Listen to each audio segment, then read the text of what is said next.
The London Marathon, one of the 7 most prestigious marathons in the world. Every year, 50,000 runners take to the streets of London to run 26.2 miles, passing some of its most iconic landmarks. The route is filled with 750,000 spectators, with millions more watching on TV.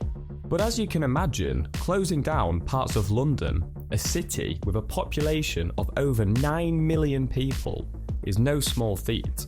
To truly understand how they do it, we need to discuss the road closures, the increased transport demands, how they deal with the massive crowds, the medical infrastructure in place, the key role of volunteers, and finally, how insanely quickly they turn London back to normal.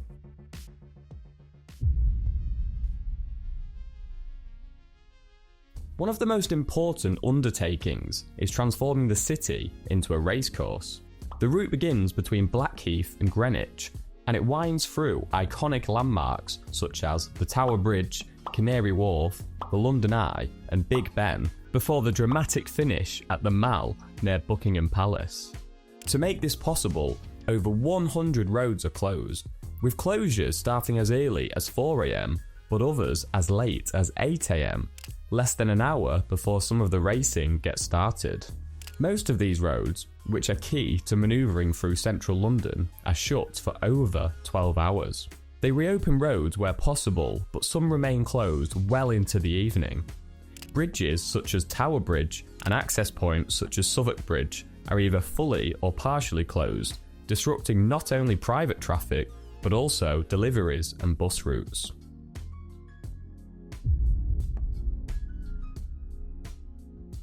Public transport is the backbone of London, and that's no different on Marathon Day.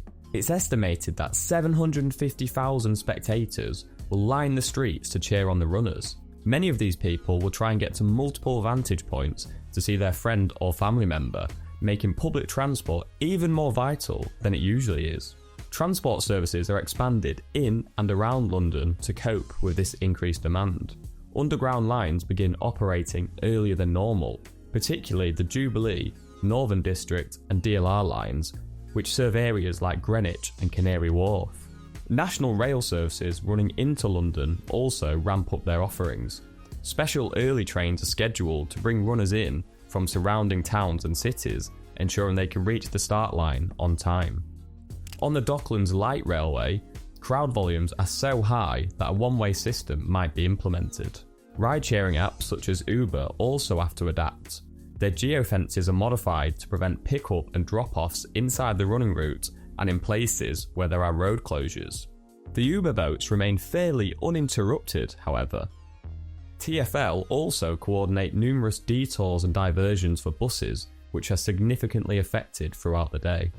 A nice little touch on Marathon Day is that the runners don't have to pay to travel on the London Underground, the DLR, and on London buses. All they have to do is show their race bib, and that's valid until 6:30 PM. Speaking of the runners, a friend of mine is taking part in the 2025 London Marathon for Age UK, and I know she would really appreciate any donations of any size, as it's for a great cause. The link is in the description below if you want to donate.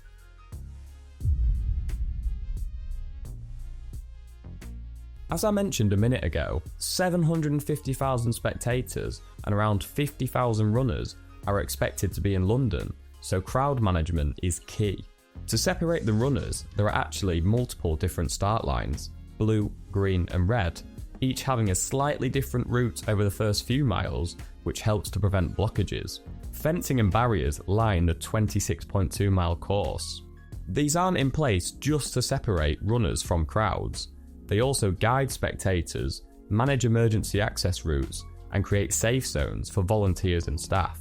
In 2023, a company called Sunbelt Rentals provided 17,156 police barriers and 3,360 crowd control barriers, all of which were installed and cleared over a 12-day period.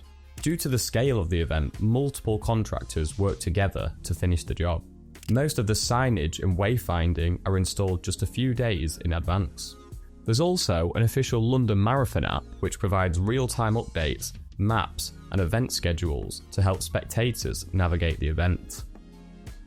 Interestingly, crowd scientists at Manchester Metropolitan University provide calculations that are used to determine the entire journey of each runner.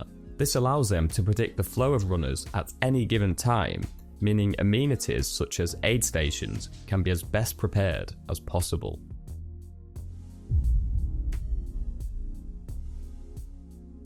The Metropolitan Police, City of London Police, private security firms and anti-terror teams all collaborate months in advance to ensure the London Marathon takes place whilst keeping everyone as safe as possible. Surveillance is deployed across the whole course with methods you'd expect such as CCTV, but also sniffer dogs and drones are used, and plainclothed police officers are embedded into the crowds. Emergency protocols are in place, which include rapid evacuation plans, temporary shelters, and clear communication lines to hospitals across the city. Fortunately, these measures tend to just be precautionary.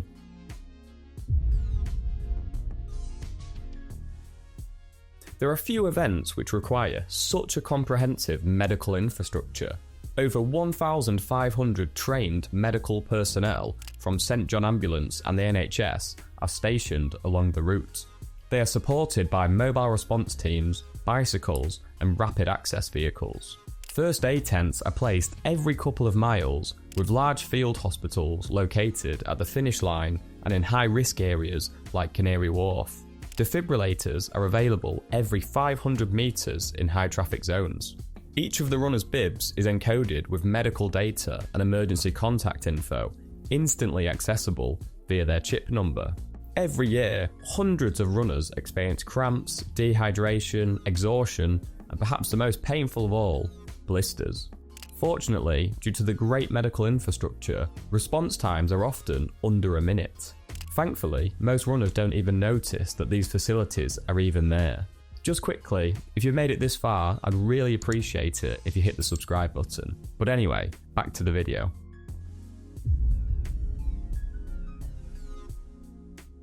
An operation as large as the London Marathon relies heavily on human power.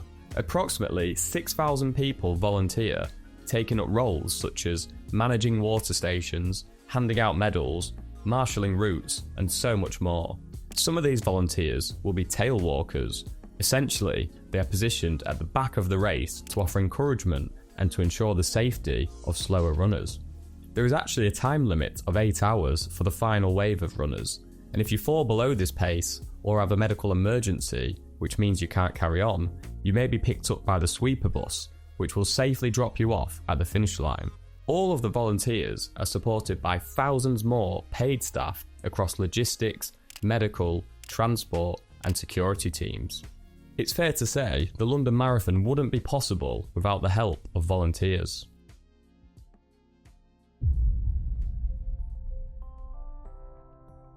You may think the cleanup begins the second the last participant crosses the line, but in fact, they begin opening up zones as soon as they can.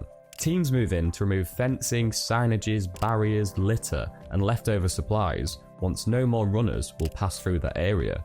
Roads are reopened once deemed safe, and the street sweepers I just mentioned patrol the entire route. By midnight, London is almost fully restored. Evidently, the London Marathon isn't just a race, it's a moving city within a city, powered by meticulous logistics, passionate volunteers, a supportive community, and of course, the runners. Thank you to my YouTube members on screen now who got to see this video early. There's a link below if you want to join. And as I mentioned earlier, if anybody wants to support my friend who's running the 2025 London Marathon for Age UK, the link is in the description below.